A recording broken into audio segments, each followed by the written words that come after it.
मैया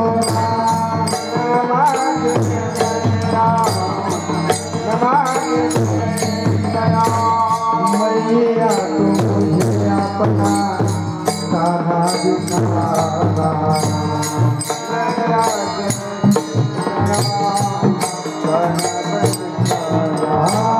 मैया तू मुझे अपना कान्हा दिखा मैया तू अपना कान्हा दिखा मैया तेरे सहारे एक जोगिया मैया तेरे सहारे एक जोगिया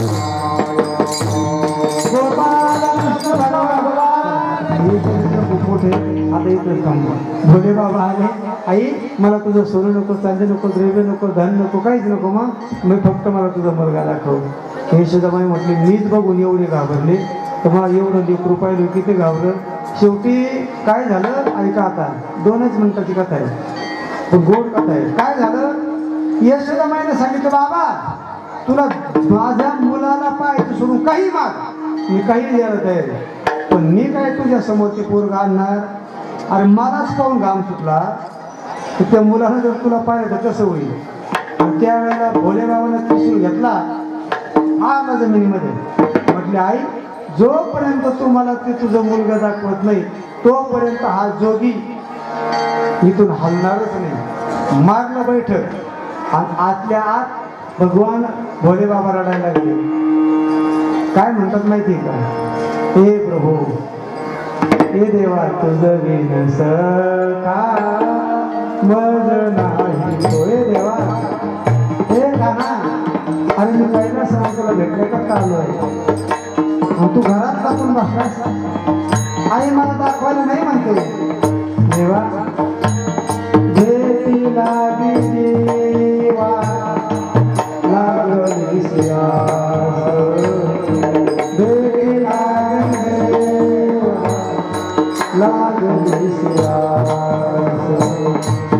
पाहे दिवस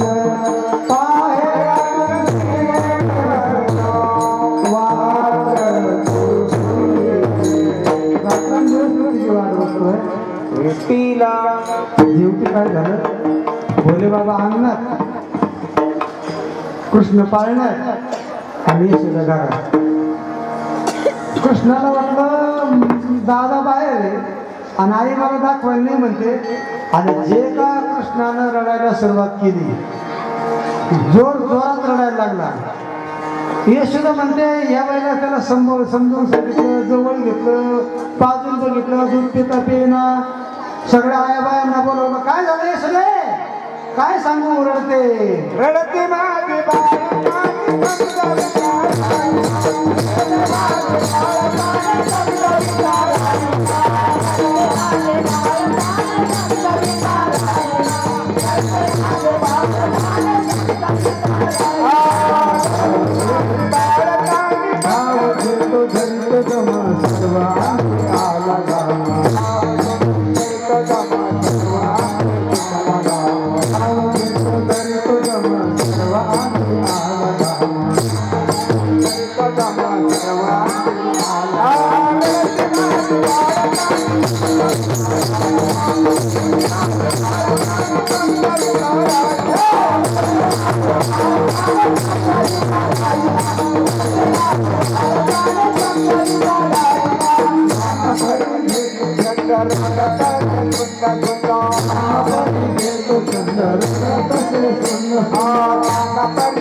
सगळ्या म्हटल्या आज आया बाया जमा झाल्या, त्याला समजून सांगितलं, दूध पाजून छंद करते, खेळ काही केल्या उभं राहील. मग एक म्हातारी उठली, 70-80 वर्षाची जखर म्हातारी होती. अगं यशोदे तर तुम्ही नुसत्या जन्माला आल्या म्हणून आल्या का काय, आताच्या पुढलं का कळतं का, अगं याला काही दिष्ट झाली असती, नजर काढावा. हो, मग त्या म्हातारीनेच काय घेतलं, एक मिरच्या घेतल्या, लिंबू घेतलं, बरोबर.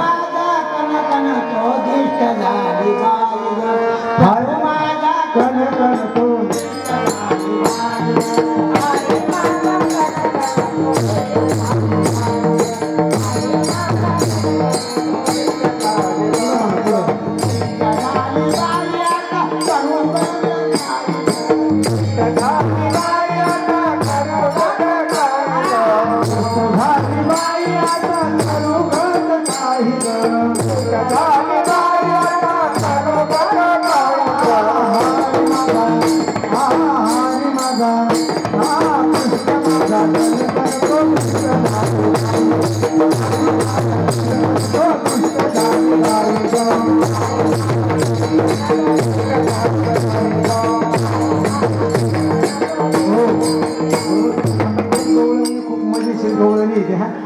हरी माझा.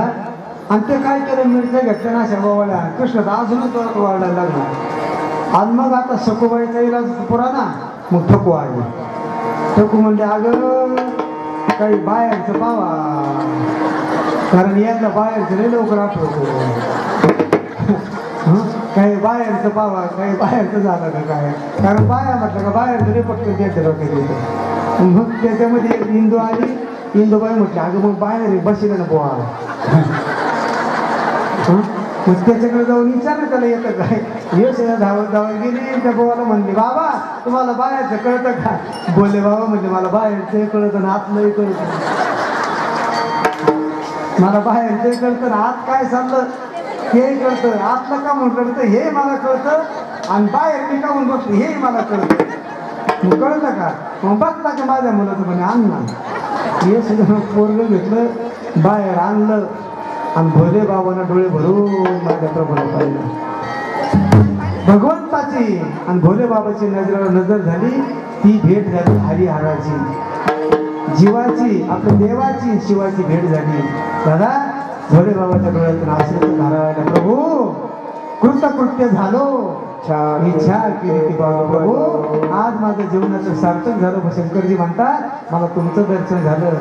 भगवान श्रीकृष्ण परमात्मा म्हणतात प्रभू मला तुमचं दर्शन झालं, किती आनंद आहे. आई घेते लेकराला इकडे. यशोदाने घेतलं, भोले बाबाला आचरण दिसतं हातावर घेतलं, बरोबर मुलगा रडायचं थांबलं, आणि रडणारा मुलगा हसायला लागला.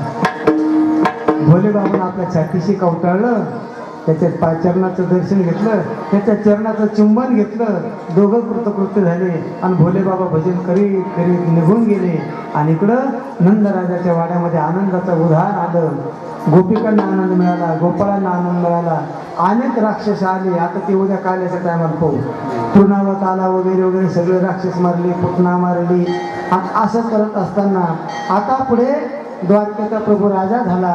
द्वारकेचा राजा झाल्याच्या नंतर त्याच काळात कौंडण्यपूर नावाच्या क्षेत्रामध्ये बरोबर हो असणारी रुक्मीच्या पोटी रुक्मिणी नावाची एक मुलगी जन्माला आलेली होती.